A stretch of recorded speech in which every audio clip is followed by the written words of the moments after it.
এরা ধান্দা নিয়ে আসে, শুধু খাওয়া দাওয়া, মসজিদের মধ্যে ঘুমানো, এতটুকু এরা তরিকা বানিয়েছে। আর ওরা একাধারে বলে দিচ্ছে আমরা তাবলীগ করি। আরে ভাই, তাবলীগ করলে করা লাগবে আল্লাহর কোরআন দিয়ে।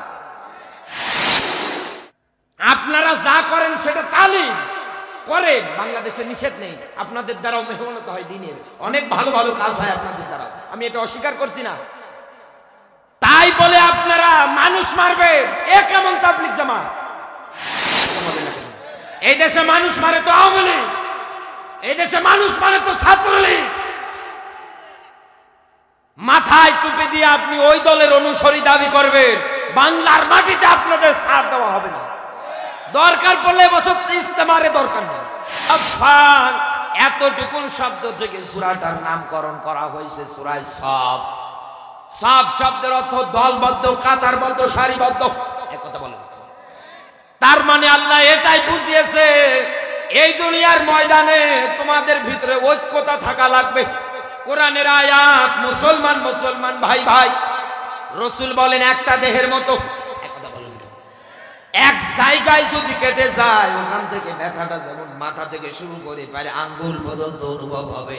আমার একজন দ্বীনি ভাই আল্লাহর জমিনে আল্লাহর বিধান কায়েম করতে গিয়ে মার খায়, নির্যাতনের শিকার হয়। আপনি কেমন ভাই প্রতিবাদমূলক পর্যন্ত আচরণ করতে পারেন না? আপনি জালেমের আরো হাত ধরে উঁচু করে দিচ্ছেন, ওর পা ধরে আপনি পড়ে আছেন।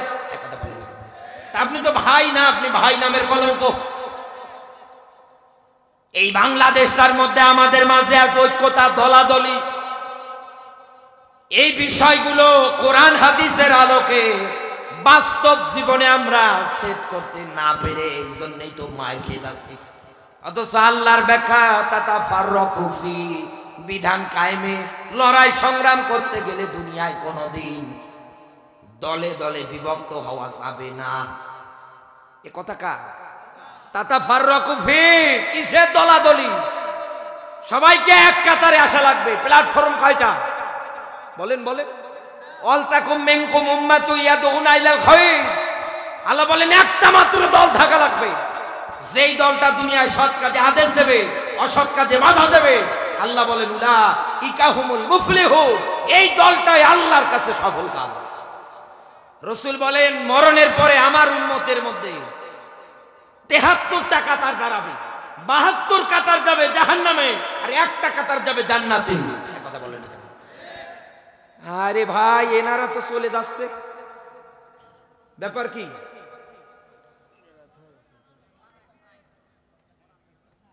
আপনারা মনে হয় কিস্সা কাহিনী শোনা পাবলিক। আমি বুঝেছি, এই বগুড়া জেলার মানুষেরা কানে হাত দিয়ে সাইরে লিফট টানবে, মাটির নিচের ওয়াজ, এইগুলো শোনাতে অভ্যস্ত। যেখানে জমিনের উপরে দাউ দাউ করে আগুন জ্বলে, নিরপরাধ মানুষের এখনো রক্ত ঝরে, সেই জায়গায় আপনি কবরের নিচের ওয়াজ শুনে করবেন কি? বলেন আমাকে, কোন লাভ আছে? কোন লাভ আছে? চোরের মতো পালাচ্ছে, মুখে দাড়ি। আহ, কি মজা গো! এরপরে দেখেন কে ওঠে। আমি কি এখানে বাবার কথা বলছি? আমি একটা শব্দ বোঝাচ্ছি আপনাকে। আমার বন্ধুরা এদিকে তাকান। এই দুনিয়ার ময়দানে আল্লাহর বিধান আমার আল্লাহ পাক আপনাকে আমাকে কায়েমের ব্যাপারে কোরআন হাদিসের আলোকে ডাক দিয়ে পর্যন্ত বলেছে কোনো দলাদলি হবে না। এমনকি দুনিয়ায় দল যদি করতে হয় করা লাগবে মাত্র একটা। নবীজি বলেন আমার উম্মতদের মধ্যে মরণের পরে ৭৩ কাতার দল হবে, ৭২টাই যাবে জাহান্নামে, আর একটা কাতার যাবে জান্নাতে। বাস্তবতায় মিলিয়ে দেখেন, এই দেশে অনেক মানুষ অনেক ক্ষেত্রে দল বানিয়েছে, কিন্তু তাদের দলের মধ্যে আপনি সৎ কাজে আদেশ আর অসৎ কাজে বাধা এটা খুঁজে পাবেন না। ওরা হাতের মধ্যে যৌবন বয়স অবস্থায় একটা যুবক ছেলে ইয়াবা উঠিয়ে দিচ্ছে, গাঞ্জা উঠিয়ে দিচ্ছে, কথা বলে না কেন? বিভিন্ন অস্ত্র বিভিন্ন কিছু হাতের মধ্যে উঠিয়ে ওরা দিয়ে দিচ্ছে। যেই সময়টায় হাতে থাকার কথা ছিল বই খাতা কলম, সেই জায়গার মধ্যে ওরা মাদক ফেন্সিডিল, ইয়াবা, গাঁজা যা দেওয়া দরকার সব হাতে উঠাছে। একটা পর্যায় এই যুবকটার পুরো জীবনটা ধ্বংসের পিছনে মূল কারণটাই হচ্ছে একটা রাজনীতি। কথা বলে না কেন? বাংলাদেশে মানুষ যত তার চাইতে দল বেশি। আল্লাহর বিধান কায়েমের ব্যাপারে তো এত দলের দরকার নেই। আছে আছে, কে সরমনাই, কে তাল পার্টি, কে নারিকেল পার্টি, কে জামাত, কে আওয়ামী লীগ, কে বিএনপি, কোন দলের কথা আল্লাহ পাক কোরআনের মধ্যে উল্লেখ করে বলেন না। আল্লাহ বলেন একটা মাত্র দল থাকা লাগবে। দল কয়টা? আর আয়াতের মধ্যে আল্লাহ ব্যাখ্যা দিয়েছে সাফান। এখানকার ব্যাখ্যা ঐক্যতা, দলবদ্ধ, কাতারবদ্ধ, সারিবদ্ধ।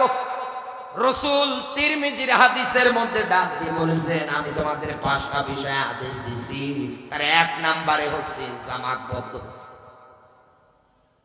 অথচ বাংলাদেশে আপনি মেলান, এই যে ঢাকাতে কাকরাইল যেখানে ইজতেমা হয়, টঙ্গীর মাঠ, একথা বলেন না কেন?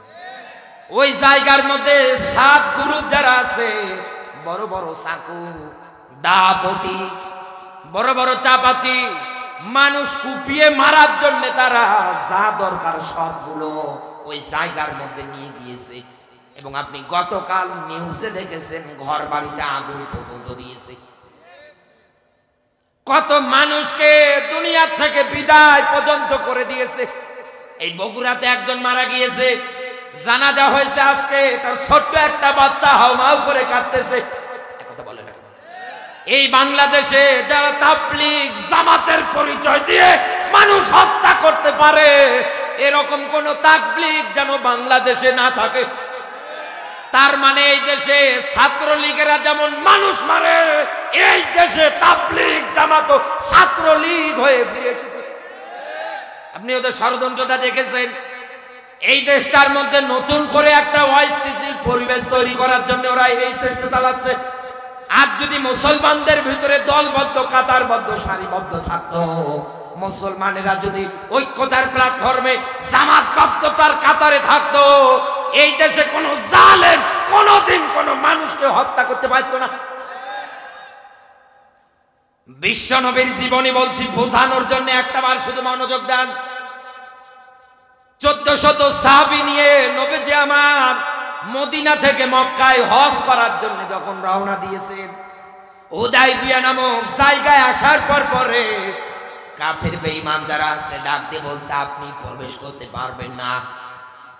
নবীজি এটা সুরাহা করার জন্য জামাতা উসমানকে পাঠালেন। হযরতে উসমান যখন গেলেন, কাফেরেরা উসমানকে আটকিয়ে প্রচার করে দিলেন তারা নাকি উসমানকে হত্যা করে ফেলেছে। নবীজির কান অবধি পর্যন্ত যখন কথাটা চলে এসেছে, নবীজি ডাক দিয়ে বলছেন, সাহাবীরা ইহরামের পোশাক তাড়াতাড়ি খুলে ফেলো। বাফলা গাছের নিচে নবীজি হাত বাড়ালেন। 1399 জন সাহাবী নবীর হাতের উপরে হাত রাখলেন। আমার আল্লাহ খুশি হয়ে তার কুদরতের হাতটাও রেখে দিলেন। এখান থেকে একটা বিষয় আপনাকে ক্লিয়ার হয়ে যাওয়া লাগবে। এই দুনিয়ার ময়দানে মানুষেরা যখন হাত বাড়িয়ে দেয়, 1399 জন মানুষ একসঙ্গে হাতের উপরে হাত রেখে ঐক্যতা শপথ বাক্য পাঠ করে। একটা নিরপরাধ মানুষের হত্যার বদলা না নিয়ে আমরা কেউ বাড়ি ফিরে যাব না। আমার আল্লাহ এই কাজটাতে খুশি হয়ে তারা হাত বাড়ালেন। তার মানে এখান থেকে এটাই প্রমাণিত হয়, এই দুনিয়ার ময়দানে আমার একজন মুসলমান ভাইকে যদি বিনা কারণে কেউ হত্যা করে, তার হত্যার বদলা নেওয়ার জন্য সব মুসলমানদের এক প্ল্যাটফর্মে আসা লাগবে। তখন আমার আল্লাহ খুশি হয়ে বান্দার এই ঐক্যতার উপরে বারাকা দান করবে। কিন্তু আমরা তো পারি না, আমরা তো পারি না। আমাদের জীবন জিন্দেগি যাতে আমরা হিংসা দিয়ে ভরে ফেলেছি। এ ওকে দেখতে পারে না, ও ওকে দেখতে পারে না। এমনকি টুপিওয়ালাদের মাঝে ঐক্যতার গোষ্ঠী নেই। আলেমে আলেমে বিভেদ।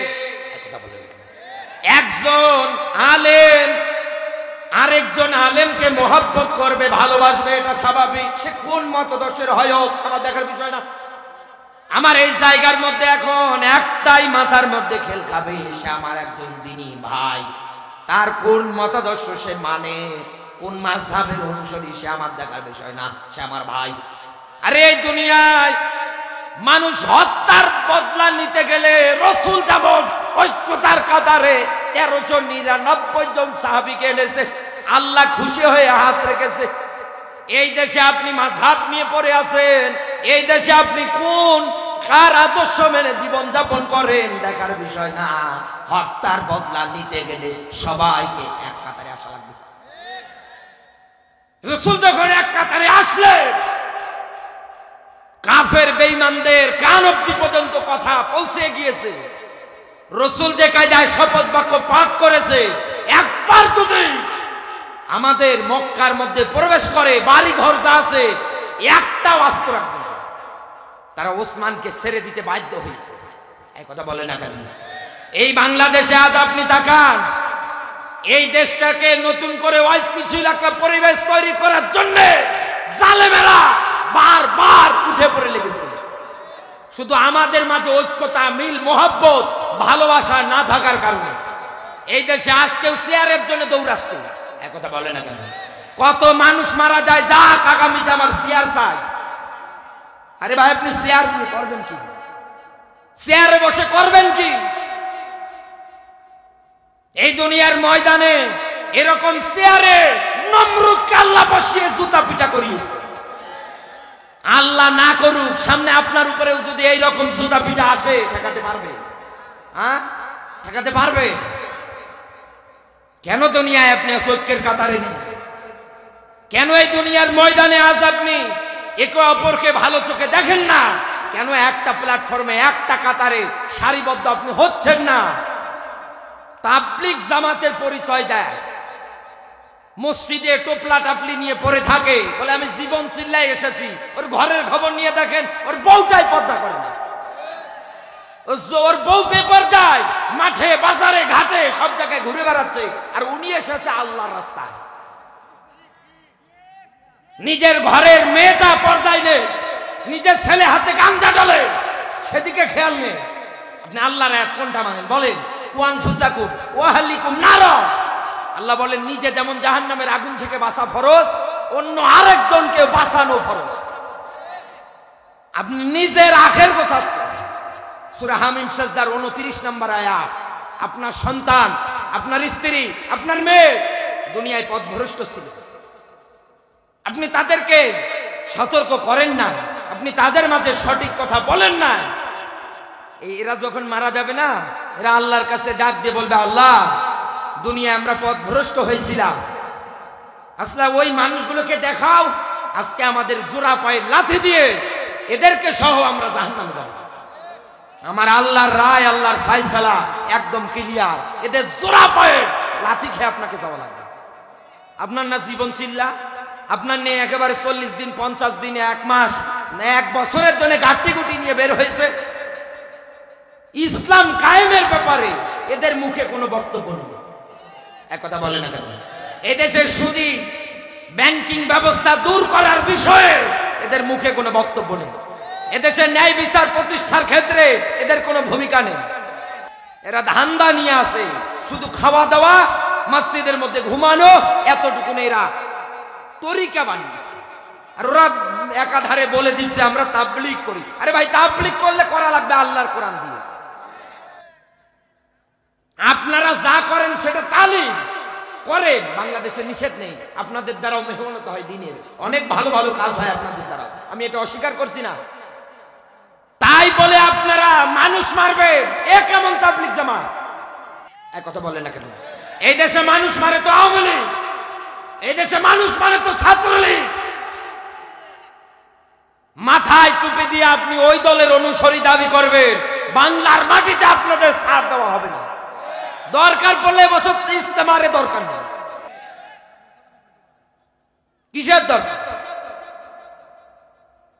এই জন্য আল্লাহর ব্যাখ্যা, দিন কায়েমের ব্যাপারে একা একা আন্দোলন করে আলমগীর হোসাইন মাঠে গিয়ে মারা যাবে, সর্বোচ্চ 20 জন 50 জন মানুষ জান্নাত দিক, আল্লাহ জান্নাত দিক, এই দোয়া করবে।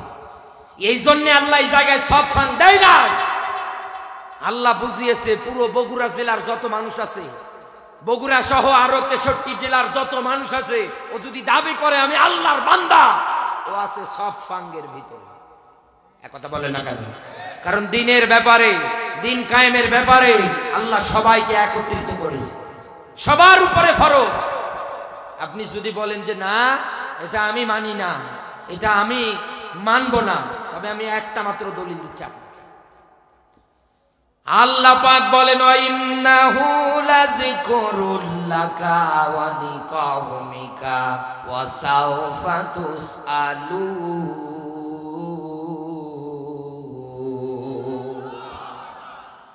আল্লাহ পাক বলেন নবী নিশ্চয় নিশ্চয় কিয়ামতের ময়দানে আপনাকে এবং আপনার কওম যারা আছে, উম্মত যারা আছে, তাদেরকে আমি আল্লাহ জিজ্ঞাসা করব কোরআন মানার ব্যাপারে। এই জায়গার মধ্যে আল্লাহ কোরআনকে বুঝিয়েছে যিকরুল্লাহ কা। গ্রাম্য মানুষ যারা বসে আছেন, আপনার কাছে শুধু মনে হয় এখানে কোরআন শরীফ, শুধু মনে হয় কোরআন মাজিদ, এতটুকু না। আল্লামা সৈয়দ রহমতুল্লাহ আলাই কোরআনে কারিমের 55টার অধিক নাম ব্যাখ্যা করেছি, তার ভিতরে আল্লাহ আয়াতে ব্যাখ্যা করেছে যিকরুল্লাহ কা। নবী আপনাকে, আপনার উম্মত যারা আছে, তাদেরকে জিকির নামক কিতাব মানার ব্যাপারে কিয়ামতের ময়দানে জিজ্ঞাসা করব। নূর, হেদায়েতের জন্য আল্লাহ যেটা দিয়েছে হুদা, এরপরে শেফা, সুবহানাল্লাহ বলতে পারেন, এরপরে সংবিধান আকারে আল্লাহ ব্যবহার করেছে ফুরকান। এইরকম করে 55টার অধিক আপনি ধারাবাহিকভাবে ব্যাখ্যা পাবেন। বগুড়াবাসী বাস্তবতায় মেলা নাই একটা। এখন এই যদি চক্ষু দুইটা বন্ধ হয়ে যায়, আল্লাহ যদি সামনে দাঁড় করিয়ে ডাক দিয়ে বলে বান্দা তুই আমার কোরআন বিধান কায়েমের ব্যাপারে কতটুকু ভূমিকা রেখেছিলি বল, ওই দিন আপনার জবান দিয়ে কোনো কথা বের হবে না। কারণ দুনিয়ায় তো আপনার স্লোগান ছিল, কোরআনের বিধান যারা কায়েম করতে চাইতো তাদেরকে ধরেছেন আর ফাঁসিতে মেরেছেন। আপনি এমন স্লোগান দিয়েছেন, হুজুর ধরো, হুজুর মারো, সকাল বিকাল নাস্তা করো, অথচ নিজের মা মারা গেলে হুজুর লাগে, নিজের বাড়িতে মেলাদ দেবে ওই জায়গার মধ্যে হুজুর লাগে, নিজের বাবা মারা গেলে হুজুর লাগে। কথা বলে না কেন? এরপরেও আপনি আলেম ওলামা হুজুর যারা আছে তাদের বিরুদ্ধাচারণ করেছে। বগুড়ার মুসলমানেরা যারা এই আদর্শ দুনিয়ায় অন্তঃকরণে লালন পালন করেছে, কিয়ামতের দিন তাদের মুক্তিত বাণী হবে, ইয়াকুলু ইয়া লাইতানি কদ্দামতু লি হায়াতি, হায় আল্লাহ আমার জীবনের প্রতি আমার আক্ষেপ, আমি কি করলাম, ফাসাদ্দাকা ওয়া কুম মিনাস সালিহিন। আল্লাহ আরেকটা বার হায়াত দিয়ে দুনিয়ায় পাঠাও, ভালো ভালো কাজ করব, দান সাদকা করব, আমার আল্লাহ কি আপনারে আসতে দেবে? আরো জোরে বলেন, কোন দিন তো আমার আল্লাহ আপনাকে দুনিয়া আসতে দেবে না। এই জন্য আসেন আয়াত মানা, যেহেতু আমার উপরে আল্লাহ ফরজ করেছে, আপনার উপরে আল্লাহ মানা ফরজ করেছে। আমি যেমন বাল্লিগু আন্নি ওলাও আয়া, বহু বছর, এটা বাল্লিগু শব্দটা এক বছর না। আমি যেমন ধারাবাহিকভাবে আপনার মাঝে এতক্ষণ প্রচার করেছি কোরআনের যতটুকু বাণী বক্তব্য, আপনিও এই কথাগুলো মেমোরিতে সেভ করে আপনিও প্রচার করা শুরু করে দেন। কারণ আপনার উপরেও যেমন ফরজ, আমার উপরেও ফরজ। এটা যদি আপনি না করেন, কিয়ামতের ময়দানে আপনার কাছে জবাব নেবে কে? আরো জোরে বলেন, আরো জোরে বলেন। আমরা প্রচার করতে রাজি আছি তো। নবীজির প্রতি দরুদ, মানবতার মুক্তির মডেল, মানবতার মহান আদর্শ, মানবতার শিক্ষক, নবীকুর শিরোমণি নবী মুহাম্মদুর রাসূলুল্লাহ সাল্লাল্লাহু আলাইহি ওয়াসাল্লাম জবান সেরে কোরআনের সোনালী আয়াত আমার সঙ্গে পড়ে না। আউযু বিল্লাহি মিনাশ শাইতানির রাজিম। বিসমিল্লাহির রহমানির রহিম।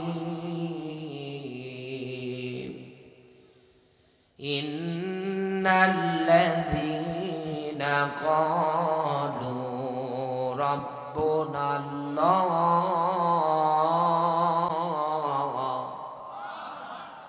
আপনাকে আগামীকাল কেউ যদি জিজ্ঞাসা করে কোন সূরা থেকে আলোচনা করেছে, আপনি বলবেন সূরা হামিম সিজদা 41 নাম্বার সূরা 24 নাম্বার পারা 4 নাম্বার পৃষ্ঠা 4 নাম্বার রুকু 30 নাম্বার আয়াত। আল্লাহর ব্যাখ্যা ইন্নাল্লাযিনা ক্বালু রাব্বুনাল্লাহ,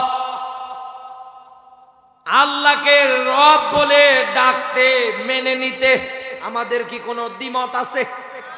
সবাই কিন্তু আমরা একাধারে ঘোষণা দেই কে ধনী কে গরিব, কোনো ভেদাভেদ কোনো কিছু দেখি না। জবান দিয়ে সবার একটাই কথা বের হয়, ইন্নাল্লাযিনা ক্বালু রাব্বুনাল্লাহ, আমাদের রবকে। আরো জোরে বলেন। রব শব্দের অর্থ আইনদাতা, রব শব্দের অর্থ প্রতিপালক, রব শব্দের অর্থ উকিল, রব শব্দের অর্থ রিজিক দাতা, রব শব্দের অর্থ সৃষ্টিকর্তা, রব শব্দের অর্থ পালনকর্তা। একটা পয়েন্ট আমি আপনার মাঝে উঠাবো এই শব্দের অর্থ থেকে, আপনি ধরা খাবেন, আমি লিখে দেব। কারণ দুনিয়ার ময়দানে রব মানে আইনদাতা। কোরআনে কারিমের মধ্যে শরীয়তের 500 আইন যিনি নোট করেছে তিনি কে? আরো জোরে বলেন। 1 নাম্বার আইন সূরা মাইদার 38 নাম্বার আয়াত, ফাকতাউ আইদিয়াহুমা, চোর যদি ধরা পড়ে সাক্ষ্য প্রমাণের ভিত্তিতে, সে লেডিস হোক আর জন্ডিস হোক, সেই হোক না কেন, কোরআন জানিয়েছে বিচার করলে ওর হাত কাটা লাগবে। 2 নাম্বার আইন, এই দেশে জিনা ব্যভিচার কেউ যদি করে মিয়াতা জালদা, ওকে 100 করে দোররা মারা লাগবে। এই দুনিয়ার ময়দানে অবিবাহিত অবস্থায় যদি এটা হয় 100 বেত্রাঘাত, বিবাহিত অবস্থায় হলে মাটিতে গর্ত খনন করে পুঁতে এরপরে পাথর মারতে হবে। এরপর পরে 3 নাম্বার, ইন্নাল্লাহা ইয়ামুরু বিল আদলি ওয়াল ইহসান, দুনিয়ায় বিচার করতে গেলে ন্যায় বিচার করা লাগবে। এগুলো কার কথা? আরো জোরে বলেন। 3টা আইনের কথা আমি আপনার মাঝে উঠিয়ে ধরেছি। জবান দিয়ে আপনি তো বলেন আমি আল্লাহকে রব হিসাবে মেনে নেই, আপনার জবান দিয়ে তো রব বলাতে কোনো দ্বিমত পোষণ হচ্ছে না বা হবেও না। এমনকি কাফের বেঈমান যারা আছে তাদেরকে গিয়ে পর্যন্ত আপনি ডাক দিয়ে বলেন এই যে আসমান, এই যে জমিন কে বানিয়েছে, ওরা একবারে ডাক দিয়ে বলবে আল্লাহ বানিয়েছে।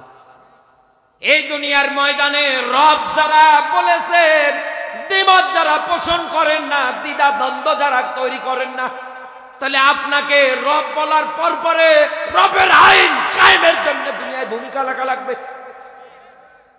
কোরআনে কারীম জানিয়েছে ইয়াকুলুনা হাল্লানা মিনাল আমরি মিন শাইইন কুল ইন্নাল আমরা কুল্লাহু লিল্লাহ। আল্লাহ পাক বলেন নবী, দুনিয়ার ময়দানে আইন বানানোর ক্ষমতা অধিকার আমি আল্লাহ কারো হাতে দেই নাই, আমি নিজে কোরআনে কারীমের মধ্যে আইনগুলো বানিয়ে দিয়েছি। কোরআনে যত আইন আমার আল্লাহ পাক নোট করে দিয়েছে অ্যান্টিবায়োটিক আকারে, আপনি শুধু সমাজে রাষ্ট্রে যখন যেখানে যেভাবে কার্যকর করা দরকার করেন। এই দেশে কোনোদিন কোনো দুর্নীতি, কোনো চিটারি, বাটপারি, অন্যায়, অবিচার একটা খুঁজে পাবেন না। কিন্তু আমরা জবান দিয়ে রব বলতে পারি খুব সহজে, কার্যকরের দিক দিয়ে জিরো। এই কথা বলেন না। অথচ আপনাকে যখন কবরে রেখে আসবে চকলেটের মতো মুড়িয়ে, আপনার আত্মীয় স্বজন খাটলির মধ্যে করে আপনাকে বহন করে করে কবরের মধ্যে গিয়ে যখন রেখে আসবে, দাফন কাফন সব কমপ্লিট, কবরের মধ্যে একা আপনি পড়ে আছেন, শুয়ে আছেন, মুনকার নাকির 2 জন ফেরেশতা এসে আপনাকে চিন্তা করবে ওই জায়গায়, জিজ্ঞাসা করবে মান রব্বুকা, বল তো রবকে। এখন তো না হয় আল্লাহ বলে, রব মানে যে আইন দাতা, এ ব্যাপারে তো আপনি নেই, রিজিক দাতা এ ব্যাপারে তো আপনি নেই, আপনি আছেন নাকি এগুলো কায়েমের ব্যাপারে? একটাও তো আপনি দুনিয়ার ময়দানে লালন পালন করেন না আদর্শ অনুসারে। দুনিয়ায় যতই আপনি জবান দিয়ে আল্লাহ বলেন না কেন, কবরে যান, জিজ্ঞাসা করবে মান রব্বুকা, তোর রব কে? আপনি জবান দিয়ে বলবেন লা লাদ্রি, লা লাদ্রি, আমি কিচ্ছু জানি না। 2 নাম্বার প্রশ্ন করবে এবার আপনাকে, মান দিনুকা। এই দুনিয়ার ময়দানে দল করার ক্ষেত্রে তো বড় বড় কথা বলেন, ইসলামে আদর্শ হুকুমাত অনুযায়ী দুনিয়ায় দল হয় না, সংগঠন হয় না। অথচ আল্লাহ বলেন আমার কাছে গ্রহণযোগ্য মনোনীত একটা জীবন ব্যবস্থা, তার নাম ইসলাম। এই ইসলাম ধর্মের ব্যাপারে যখন আপনাকে জিজ্ঞাসা করবে, কমপ্লিট কোড অফ লাইফ, এরকম একটা জীবন ব্যবস্থা সম্পর্কে যখন কবরে জিজ্ঞাসা হবে, দুনিয়ায় আপনি তো ইসলাম মেনে কোনো কিছু করেন নাই, এমনকি বিয়েটা পর্যন্ত আপনি ইসলাম মাইনাস করে করেছেন, যৌতুকের টাকাগুলো শ্বশুর বাড়ি থেকে ভালোভাবে বুঝে নিয়েছে, মহরানা টাকা, ফাতুহুন্না হুজুরহুন্না ফারিদা, নামাজ রোজার মতো ফরজ বিধান আপনি অস্বীকার করেছেন। এই অবস্থায় থাকতে থাকতে যদি মারা যান, রাসূল বলেন কিয়ামতের দিন আপনাকে জিনাকারের কাতারে দাঁড়ানো লাগবে। 3-4টা সন্তানের বাবা আপনি, অথচ এখনো মহরানা আদায় করেন নাই। বউয়ের পা ধরে আপনি মাফ চেয়ে নিয়েছেন, জিন্দিগিও মাফ হবে না। এটা বউয়ের আইন না, এ আইন কার? এই বলে বাস্তবতায় আপনি মিলিয়ে দেখেন, ইসলামে এই আদর্শ, তাহলে আপনার বিয়েটাও আল্লাহর কাছে কবুল হয় নাই। আরো অন্যান্য যা আছে ওগুলো তো নাই বললাম। কবরে যান, আপনাকে যখন জিজ্ঞাসা করবে মান দিনুকা, তোর ধর্ম কি, আপনি বলতে পারবেন না। জবান দিয়ে আবারও কথা বের হবে লা লাদ্রি, লা লাদ্রি, আমি কিচ্ছু জানি না, কিচ্ছু জানি না। 3 নাম্বার প্রশ্ন এইবার আপনার মাঝে করবে ফেরেশতারা, রাসূলকে নিয়ে এসে দেখাবে ইনি কে। আপনি তো দুনিয়ায় আল্লাহর রাসূলকে নেতাই মানেন না, সাইয়্যিদনা মাওলানা একটাও আপনি দুনিয়ায় মানেননি। আপনি মেনেছেন আবু জাহেলের মতো নব্য আবু জাহেলদের। দাড়ি পর্যন্ত নেই এদের, টাকনুর নিচে কাপড় পরে, মাহফিলের স্টেজে আসার পরে হাত উঠিয়ে ডাক দিয়ে বলে আমাকে আগামী বছর ভোট দেবে। কথা বলে না, সেই লোকটার মাথা থেকে শুরু করে পায়ের আঙ্গুল পর্যন্ত আল্লাহ রাসূলের একটা আদর্শও পাওয়া যায় না। এ কোনদিন দুনিয়ায় নেতা হওয়ার যোগ্য রাখে না। আপনি বানাচ্ছেন, তার টাকা আছে, ধন সম্পদ আছে, বড় অট্টালিকা আছে, বাড়ি ঘড়ি আছে, এই জন্য আপনি তাকে নেতা বানান। আপনি আল্লাহর কোরআনের আয়াতের সঙ্গে 2 নাম্বারই করেন। আল্লাহ বলেন আতিউল্লাহ ওয়া আতিউর রাসূল। কোন মায়ের বেটা এই আয়াত উল্টিয়ে দেখাতে পারবে না। আতিউ শব্দটা আরবিতে বলা হয় ফেল, ইংরেজিতে বলা হয় ভার্ব, বাংলায় বলা হয় ক্রিয়া। আল্লাহর আগে আছে, রাসূলের আগে আছে, কারণ আল্লাহ ও তার রাসূলের নেতৃত্ব আপনাকে দুনিয়ায় মানা লাগবে, কোনো প্রশ্ন চলবে না। আল্লাহ রাসূলের নেতৃত্বর পরে দুনিয়ায় কারো নেতৃত্ব যদি আপনি মানতে চান, আপনাকে আগে দেখা লাগবে এই লোকটা আল্লাহর রাসূলকে মানে কি না।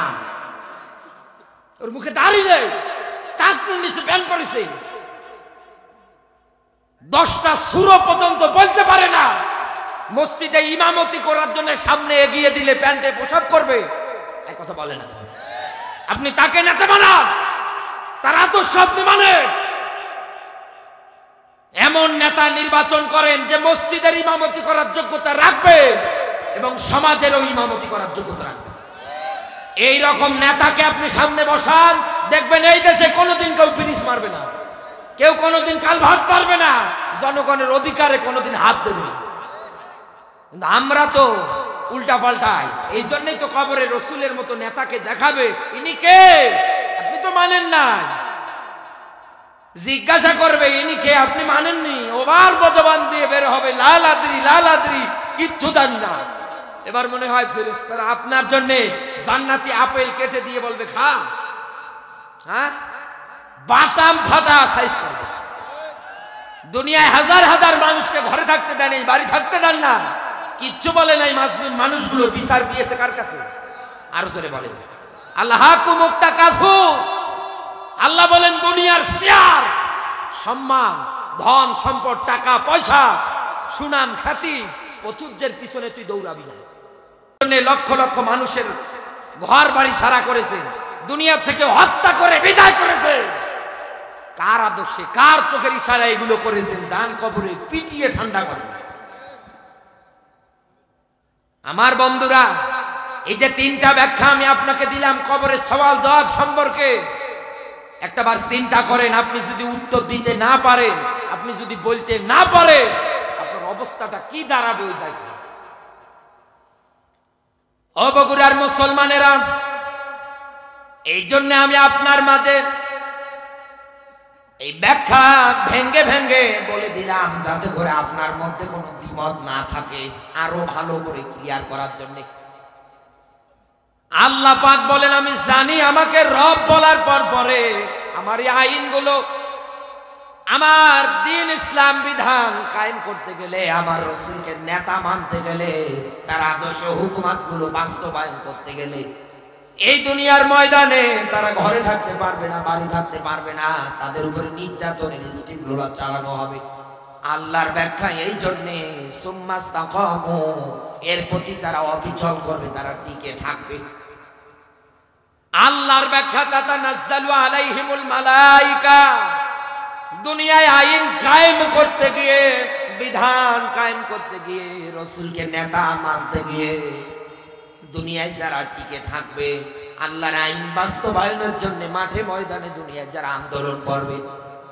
ইবনে কাসিরের ব্যাখ্যায় আল্লাহর এই আয়াত থেকে ব্যাখ্যা, ফেরেশতা নাজিল হয় দুই সময়ে। এইখানে তাতানাজ্জালু এই শব্দটা আছে, এটা প্রেজেন্ট ফিউচার, বর্তমান কালকে যেমন বোঝায়, ভবিষ্যৎ কালকে বোঝায়। এই দুনিয়ায় এখনো যদি আপনি আইন কায়েমের ব্যাপারে ঐক্যবদ্ধ হয়ে মাঠে ময়দানে আসেন, দিন কায়েমের প্রচেষ্টা চালান, জমিনে যিনি ফেরেশতা পাঠাবে তিনি কে? আরো যদি বলেন, আল্লাহ বদরে পাঠিয়েছিলেন আলফিম 1000। দুই নম্বরে মুমিন ইমানদারের জান কবজের সময় যখন হয়ে যায়, আমার আল্লাহ দুনিয়ার ময়দানে ফেরেশতা পাঠায়। এদের কানের কাছে এসে মুখ নিয়ে ডাক দিয়ে বলে, আল্লাহ তাখাফু ওয়ালা তাহজানু, বান্দা তোমার কোনো ভয় নেই, তোমার কোনো চিন্তা নেই। ওই জান্নাতের সুসংবাদ তুমি গ্রহণ করে নাও, যে জান্নাতটা আমার আল্লাহ তোমার জন্য বানিয়েছে। আমরা কি আল্লাহর জান্নাতে যেতে চাই? সবাই চাই। এই চাওয়া যাদের মনের ভিতরে আছে, এটা কি শুধু মনের ভিতরেই রাখবেন না, বাইরে প্রকাশ করবেন? বাইরে প্রকাশ করতে গেলে কোন জালেমের সঙ্গে আপোষ হবে না, একমাত্র স্যালেন্ডার হবে আল্লাহর কোরআনের কাছে, আল্লাহর ইসলামী ব্যবস্থার কাছে। আল্লাহ যেরকম নেতা মানতে বলেছে, ওই রকম নেতার আনুগত্য করার ক্ষেত্রে কথা বলেন। কারণ আমরা মুসলিম, মুসলিম শব্দের শাব্দিক অর্থ আত্মসমর্পণকারী, স্যালেন্ডারকারী। আমাদের সবাইকে যেন আল্লাহ পাক কোরআন এবং হাদিসের ধারাবাহিক অনুসরে এই দুনিয়ার ময়দানে তার বিধান কায়েমের জন্য ঐক্যবদ্ধ হয়ে এক প্ল্যাটফর্মে এসে আগামীর পৃথিবী, ইসলামের পৃথিবী বানানোর জন্য যেন আল্লাহ কবুল করে। বলেন আমিন। আরো জোরে বলেন আমিন। আর কথা না, রাত 12:30 বাজে, আমি মোনাজাতের দিকে যাব। মোনাজাত করেন তো ভাই আপনারা? হ্যাঁ, মোনাজাত করেন। আমি যতটুকুন পেরেছি আপনাকে